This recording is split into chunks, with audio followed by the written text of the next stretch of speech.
Hello everyone, welcome to my channel. तो आज बात करेंगे 22 सितंबर के करंट अफेयर्स के क्यूज की। जितने भी इम्पोर्टेंट प्रश्न बनते थे वो आपको हमारे इस वीडियो में प्रोवाइड किए जा रहे हैं। और डेली करंट अफेयर्स के क्यूज देखने के लिए हमारे इस चैनल को सब्सक्राइब कर लेना और बेल आइकन को प्रेस कर देना, जिससे आने वाले वीडियो का नोटिफिकेशन आप लोगों को मिल जाए। और डिस्क्रिप्शन बोर्ड में पीडीएफ का लिंक मिल जाएगा, वहाँ से आप पीडीएफ डाउनलोड कर सकते हैं। और आपसे रिक्वेस्ट है प्यारे मित्रों, हमको एक मोटिवेशन के तौर पर एक लाइक ज़रूर प्रदान कर देना। अब चलते हैं बिना देरी करते हुए अपने पहले प्रश्न की ओर।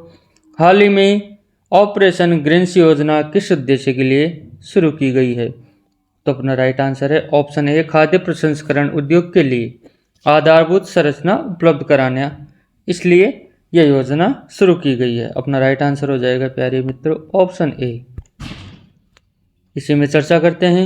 ऑपरेशन ग्रीन्स योजना का उद्देश्य किसानों की आय को बढ़ाना और टमाटर, प्याज और आलू के उचित मूल्य पर उपलब्धता सुनिश्चित कराना है। बाद में इसे सभी फलों और सब्जियों के लिए विस्तारित किया गया। इस योजना के तहत FPOS फुल फॉर्म है फार्मर प्रोड्यूसर ऑर्गेनाइजेशन, लॉजिस्टिक्स और प्रसंस्करण में सहायता दी जाती है। इसकी मुख्य चुनौती कोल्ड स्टोरेज की कमी और परिवहन ढांचे के अनियमितता है, जिससे उत्पादन और आपूर्ति प्रभावित होती है। नेक्स्ट क्वेश्चन कहता है 2024 में सिंधु घाटी सभ्यता की खोज की कितनी सालगिरह मनाई जा रही है? अपना राइट आंसर हो जाएगा प्यारे मित्रों ऑप्शन सी, 100वीं सालगिरह मनाई जा रही है। तो अपना सही जवाब हो जाएगा ऑप्शन सी। और विस्तार से बात करते हैं। 2024 में सिंधु घाटी सभ्यता की खोज की 100वीं वर्षगांठ मनाई जा रही है। 1924 में जॉन मार्शल, जो ASI के निदेशक थे, इन्होंने इसकी खोज की घोषणा की थी। इस सभ्यता के प्रमुख स्थलों में हड़प्पा, मोहनजोदड़ो, राखीगढ़ी और धोलावीरा शामिल है। यह सभ्यता अपनी उन्नत शहरी योजना और जल प्रबंधन के लिए मानी जाती है। नेक्स्ट क्वेश्चन कहता है हाल ही में कौन सा राज्य वार्षिक पक्षी जनगणना शुरू करने के लिए चर्चित हुआ? वार्षिक पक्षी जनगणना शुरू करने के लिए कौन सा राज्य चर्चित हुआ है? तो अपना राइट आंसर हो जाएगा प्यारे मित्रों ऑप्शन सी, ओडिशा। अपना सही जवाब है ऑप्शन सी। इसी में बात करते हैं। ओडिशा के चिलिका झील में वार्षिक पक्षी जनगणना शुरू की गई है। यह दुनिया की सबसे बड़ी तटीय झीलों में से एक है और यहाँ हर साल लाखों प्रवासी पक्षी आते हैं। यह जनगणना पक्षियों की प्रजातियों और उनकी संख्या की निगरानी के लिए महत्वपूर्ण है। नेक्स्ट क्वेश्चन कहता है 21 सितंबर 2024 को किसने सतत और जिम्मेदार पर्यटन के लिए लद्दाख में अपील की? अपना राइट आंसर हो जाएगा प्यारे मित्रों ऑप्शन बी, राष्ट्रपति द्रौपदी मुर्मू ने। अपना सही जवाब है ऑप्शन बी। और राष्ट्रपति द्रौपदी मुर्मू ने लद्दाख में पर्यावरणीय रूप से सतत और जिम्मेदार पर्यटन के महत्व पर बल दिया। लद्दाख अपनी अनूठी भौगोलिक स्थिति और सांस्कृतिक धरोहर के कारण पर्यटकों का एक प्रमुख आकर्षण है। जिम्मेदार पर्यटन स्थानीय अर्थव्यवस्था को बढ़ावा देने और पर्यावरणीय संरक्षण में मदद कर सकता है। नेक्स्ट क्वेश्चन कहता है निम्नलिखित में से कौन सा स्थान 2024 की AQI रिपोर्ट में बहुत खराब श्रेणी में आया है? अपना राइट आंसर हो जाएगा साथियों ऑप्शन बी, दिल्ली। अपना सही जवाब है ऑप्शन बी, दिल्ली। और बात करते हैं दिल्ली की वायु गुणवत्ता सूचकांक AQI 2024 की रिपोर्ट के अनुसार बहुत खराब श्रेणी में बनी हुई है। दिल्ली की बढ़ती प्रदूषण समस्याओं ने स्वास्थ्य और पर्यावरण के लिए गंभीर चुनौतियां पैदा की है, जिससे यहाँ के निवासियों के लिए स्वच्छ हवा एक प्रमुख मुद्दा है। क्वेश्चन 6 कहता है 21 सितंबर 2024 को भारत और बांग्लादेश के प्रधानमंत्रियों द्वारा कौन से विकास परियोजना का उद्घाटन किया गया? अपना राइट आंसर हो जाएगा प्यारे मित्रों ऑप्शन सी, रेलवे संपर्क परियोजना का उद्घाटन किया गया। अपना राइट आंसर है ऑप्शन सी। इसी में बात करते हैं, भारत और बांग्लादेश के प्रधानमंत्रियों ने 21 सितंबर 2024 को 3 महत्वपूर्ण रेलवे संपर्क परियोजनाओं का उद्घाटन किया। इन परियोजनाओं का उद्देश्य दोनों देशों के बीच व्यापार और परिवहन में सुधार करना है। इसमें रेलवे लाइन के आधुनिकीकरण के साथ साथ नए मार्गों का निर्माण भी शामिल है। बांग्लादेश के आर्थिक विकास के साथ भारत के पूर्वोत्तर राज्यों में व्यापार और उद्योग को भी इन परियोजनाओं से लाभ होगा। दोनों देशों के संबंधों को मजबूत करने के लिए ये परियोजना महत्वपूर्ण मानी जा रही है। नेक्स्ट क्वेश्चन कहता है, मित्रों, हाल ही में हिमाचल प्रदेश में कौन सी दुर्लभ तितली प्रजाति की खोज की गई है? अपना सही जवाब हो जाएगा प्यारे मित्रों option C, paint brush swift तितली की। अपना राइट आंसर है ऑप्शन सी। और बात करते हैं, हिमाचल प्रदेश में हाल ही में एक नई तितली प्रजाति की खोज हुई जिसे पेंट ब्रश स्विफ्ट के नाम से जाना जाता है। यह खोज पर्यावरण संरक्षण और जैव विविधता की दृष्टि से महत्वपूर्ण है क्योंकि यह प्रजाति दुर्लभ मानी जाती है। इस तितली की खोज से क्षेत्र की पर्यावरणीय समृद्धि और जैव विविधता का पता चलता है। इसके संरक्षण पर ध्यान केंद्रित करने से न केवल स्थानीय पारिस्थितिकी तंत्र को भी लाभ होगा बल्कि पर्यावरणीय संतुलन को भी बनाए रखने में मदद मिलेगी। नेक्स्ट क्वेश्चन कहता है, ऑपरेशन ग्रीन्स का मुख्य उद्देश्य क्या है? इसका मुख्य उद्देश्य है साथियों ऑप्शन सी, टमाटर, प्याज और आलू की फसलों का मूल्य स्तरित और सुनिश्चित करना है। अपना राइट आंसर है ऑप्शन सी, टीओपी। और बात करते हैं, ऑपरेशन ग्रीन्स योजना का मुख्य उद्देश्य टमाटर, प्याज और आलू फसलों की मूल्य स्थिरता को सुनिश्चित करना है। इस योजना के अंतर्गत सरकार किसानों को इन फसलों के उचित दाम दिलाने के लिए समर्थन करती है। यह योजना किसानों को उनकी उपज को बाजार में उचित कीमत पर बेचने का अवसर देती है। इसके साथ ही इस योजना का उद्देश्य इन फसलों की जमाखोरी और कालाबाजारी को रोकना है ताकि उपभोक्ताओं को सही कीमतों पर ताजे खाद्य पदार्थ मिल सके। और नेक्स्ट क्वेश्चन कहता है, हाल ही में लद्दाख के पर्यटन क्षेत्र में किस प्रकार का पर्यटन बढ़ाने का आह्वान किया गया? अपना सही जवाब हो जाएगा प्यारे मित्रों ऑप्शन बी, पारिस्थितिक पर्यटन। अपना राइट आंसर है ऑप्शन बी। और बात करते हैं, 21 सितंबर 2024 को राष्ट्रपति द्रौपदी मुर्मू ने लद्दाख में पर्यावरणीय पर्यटन, पारिस्थितिकी पर्यटन को बढ़ावा देने का आह्वान किया। लद्दाख एक अनूठा भौगोलिक और सांस्कृतिक धरोहर क्षेत्र है जहां पर्यावरण का संरक्षण बेहद आवश्यक है। पारिस्थितिक पर्यटन का उद्देश्य स्थानीय संसाधनों का उचित प्रबंधन करना, पर्यावरण को संरक्षित करना और स्थानीय समुदाय को लाभ पहुंचाना है। इसके माध्यम से पर्यटन क्षेत्र को संरक्षित रखते हुए सतत विकास को बढ़ावा दिया जा सकता है।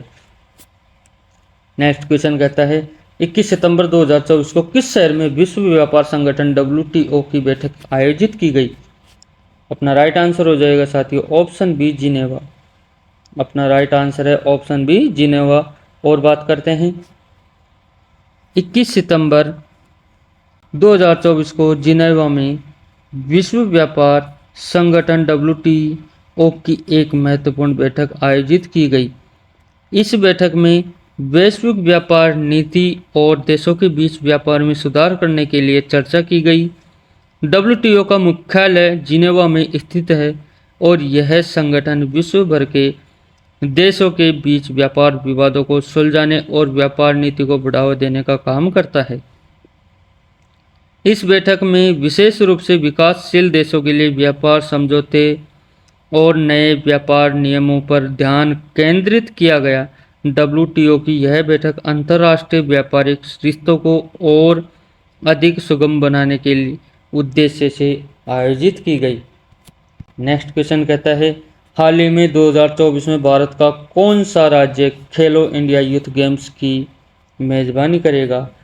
अपना राइट आंसर हो जाएगा साथियों ऑप्शन डी, यह मेज़बानी राजस्थान करेगा। अपना राइट आंसर है ऑप्शन डी। और बात करते हैं, राजस्थान 2024 में खेलो इंडिया यूथ गेम्स की मेज़बानी करेगा। यह प्रतियोगिता भारत के युवाओं में खेल प्रतिभाओं को बढ़ावा देने के लिए एक महत्वपूर्ण मंच है।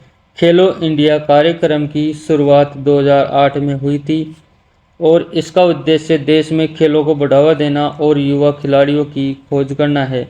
राजस्थान में इस खेल महाकुंभ का आयोजन राज्य की खेल संरचना को सुधारने के लिए किया जा रहा है, जिससे राज्य के खिलाड़ियों को अंतर्राष्ट्रीय स्तर पर प्रतियोगिता के लिए तैयार किया जा सके। अब बात करते हैं नेक्स्ट क्वेश्चन की, हाल ही में किस राज्य में तेनुघाट थर्मल पावर स्टेशन का विस्तार किया गया है? अपना राइट आंसर हो जाएगा साथियों ऑप्शन बी, झारखंड में। अपना राइट आंसर है ऑप्शन बी, झारखंड में। और बात करते हैं, झारखंड के बोकारो जिले में स्थित तेनुघाट थर्मल पावर स्टेशन का विस्तार किया गया है। यह राज्य बिजली उत्पादन क्षमता को बढ़ाने के लिए महत्वपूर्ण है, जिससे राज्य के उद्योगों और घरेलू उपभोक्ताओं की ऊर्जा की मांग पूरी हो सके। थर्मल पावर स्टेशन को विस्तार देने से बिजली की कमी को दूर करने में मदद मिलेगी और झारखंड की आर्थिक विकास को गति मिलेगी। यह परियोजना राज्य की ऊर्जा आत्मनिर्भरता को भी बढ़ावा देगी। नेक्स्ट क्वेश्चन कहता है, निम्नलिखित में से कौन सा शहर ग्लोबल इनोवेशन इंडेक्स 2024 में शीर्ष स्थान पर रहा? अपना राइट आंसर है साथियों ऑप्शन ए, बेंगलुरु रहा। और बात करते हैं इसी में, बेंगलुरु 2024 के ग्लोबल इनोवेशन इंडेक्स में शीर्ष स्थान पर रहा। इसे भारत का सिलिकॉन वैली कहा जाता है और यह शहर स्टार्टअप्स और टेक्नोलॉजी कंपनियों का केंद्र है। बेंगलुरु की इनोवेशन इकोसिस्टम को सरकारी समर्थन, विश्वविद्यालय की उच्च गुणवत्ता और उद्यमशीलता संस्कृति ने और मजबूत किया है। इस रैंकिंग में बेंगलुरु को वैश्विक नवाचार में एक प्रमुख खिलाड़ी के रूप में स्थापित किया गया है और शहर के स्टार्टअप्स के लिए एक प्रोत्साहन के रूप में काम किया है। नेक्स्ट क्वेश्चन कहता है, 21 सितंबर को विश्व अल्जाइमर दिवस किस उद्देश्य से मनाया गया? अपना राइट आंसर हो जाएगा प्यारे मित्रों ऑप्शन ए, अल्जाइमर बीमारी के बारे में जागरूकता फैलाने के लिए मनाया गया। अपना राइट आंसर है ऑप्शन ए। और बात करते हैं, 21 सितंबर को विश्व अल्जाइमर दिवस मनाया जाता है, जिसका उद्देश्य अल्जाइमर और अन्य डिमेंशिया बीमारियों के बारे में जागरूकता फैलाना है। अल्जाइमर एक न्यूरोडिजेनेरेटिव बीमारी है जो स्मृति, सोच और व्यवहार को प्रभावित करती है। यह दिन विशेष रूप से रोगियों, उनके परिवारों और देखभाल करने वालों को सहयोग प्रदान करने के लिए समर्पित है। अल्जाइमर के बारे में सही जानकारी और शुरुआती निदान के माध्यम से रोगियों की जीवन गुणवत्ता में सुधार किया जा सकता है।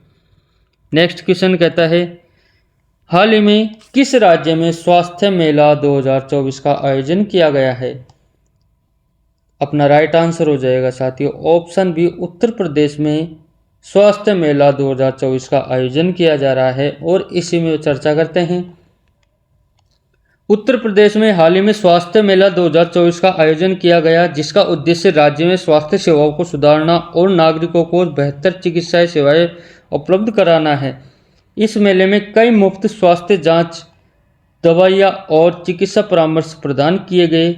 इसका मुख्य उद्देश्य ग्रामीण और गरीब वर्गों को स्वास्थ्य सेवाओं तक पहुंच सुनिश्चित करना था। यह पहल उत्तर प्रदेश सरकार की स्वास्थ्य सुधार योजनाओं का एक हिस्सा है।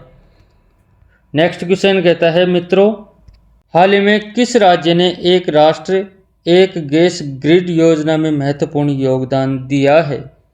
अपना राइट आंसर हो जाएगा साथियों गुजरात ने दिया है। अपना राइट आंसर है ऑप्शन ए। और बात करते हैं मित्रों, गुजरात ने एक राष्ट्र एक गैस ग्रिड योजना में महत्वपूर्ण योगदान दिया है। यह योजना पूरे भारत में एक एकीकृत गैस पाइपलाइन नेटवर्क को स्थापित करने के उद्देश्य से शुरू की गई थी, जिससे विभिन्न राज्यों में गैस आपूर्ति की समानता और स्थिरता सुनिश्चित हो सके। गुजरात के औद्योगिक क्षेत्रों और शहरी क्षेत्रों में प्राकृतिक गैस का व्यापक उपयोग होता है, जिससे इसे इस परियोजना का एक प्रमुख केंद्र बना दिया गया है। यह योजना देश के ऊर्जा क्षेत्र में सुधार और आत्मनिर्भर भारत के लक्ष्य को पूरा करने की दिशा में एक बड़ा कदम है। नेक्स्ट क्वेश्चन कहता है 21 सितंबर 2024 को किस भारतीय बैंक ने ग्रीन डिपॉजिट स्कीम लॉन्च की है? तो अपना राइट आंसर हो जाएगा प्यारे मित्रों ऑप्शन बी। अपना राइट आंसर हो जाएगा प्यारे मित्रों HDFC बैंक ने ग्रीन डिपॉजिट स्कीम लॉन्च की है। अपना राइट आंसर है ऑप्शन बी। इसे में चर्चा करते हैं।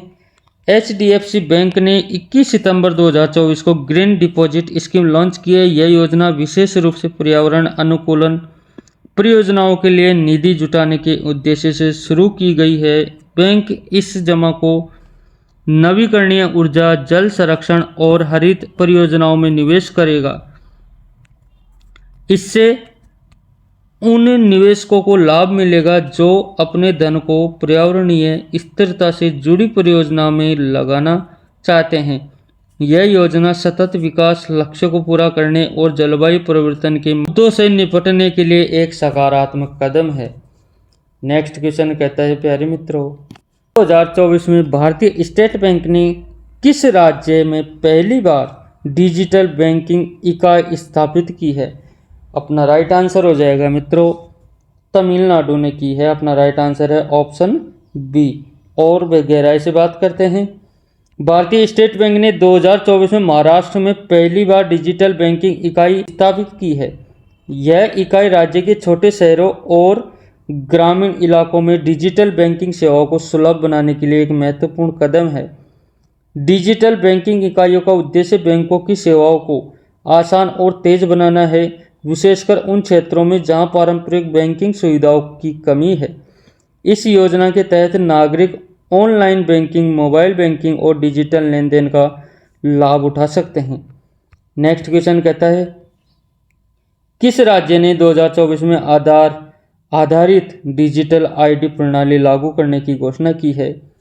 अपना राइट आंसर हो जाएगा साथियों तेलंगाना ने शुरू की है। अपना राइट आंसर है ऑप्शन डी। और गहराई से बात करते हैं। तेलंगाना ने 2024 में आधार आधारित डिजिटल आईडी प्रणाली लागू करने की घोषणा की है। यह नई प्रणाली राज्य सरकार द्वारा नागरिकों की पहचान को प्रमाणित करने और सरकारी सेवाओं तक पहुंच को आसान बनाने के उद्देश्य से लागू की जा रही है। इस डिजिटल आईडी के माध्यम से नागरिक सरकारी योजनाओं का लाभ सीधे ऑनलाइन ले सकते हैं। साथ ही यह प्रणाली सरकारी सेवाओं में पारदर्शिता और जवाबदेही को बढ़ावा देने में मदद करेगी। नेक्स्ट क्वेश्चन कहता है प्यारे मित्रों हाल ही में भारतीय अंतरिक्ष अनुसंधान संगठन इसरो ने किस मिशन को सफलतापूर्वक पूरा किया है? अपना राइट आंसर है option B Aditya L1 mission. इसमें और बात करते हैं।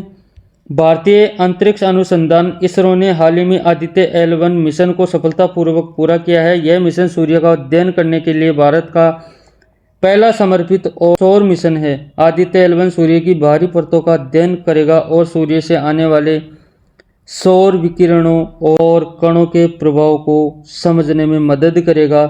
इस मिशन से अंतरिक्ष मौसम का अध्ययन और भविष्यवाणी करने की क्षमता में सुधार होगा, जिससे सैटेलाइट्स और अन्य अंतरिक्ष मिशनों की सुरक्षा सुनिश्चित की जा सकेगी। तो मित्रों ये थे अपने 22 सितंबर के करंट अफेयर्स के क्यूज। वीडियो अगर थोड़ा सा भी अच्छा लगा हो तो एक लाइक ज़रूर करना और नेक्स्ट वीडियो में मिलते हैं करंट अफेयर्स के नए प्रश्नों के साथ। धन्यवाद।